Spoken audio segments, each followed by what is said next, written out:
বাদ দিলে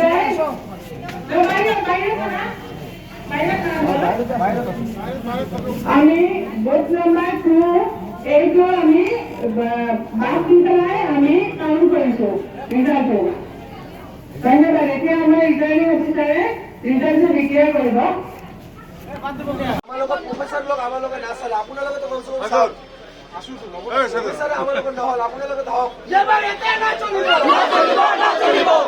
আমাৰ লগত যদি প্ৰফেচাৰ খুঁজে না খালি চাইন কৰি জিএছ নহয় আমাৰ চাইন কৰি আপোনালোকক গুলি কৰাৰ অৰ্ডাৰো দি দিব আমাৰ লগত এনেকুৱা প্ৰফেচাৰ আমাৰ লগত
এনেকুৱা এটা অপ্ৰীতিকৰ ঘটনা ঘটি গ'ল।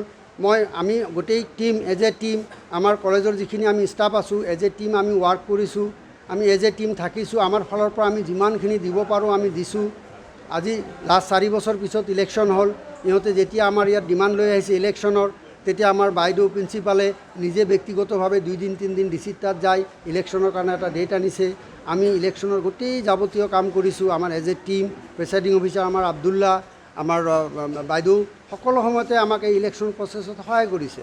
আমি এই ইলেকশ্যন প্ৰচেছত গোটেইখিনি আমাৰ যৎপৰোনাস্তি দি আমি চেষ্টা কৰিছোঁ যাতে শুদ্ধভাৱে আমি এই ইলেকশ্যনটো পাৰ কৰিব পাৰোঁ।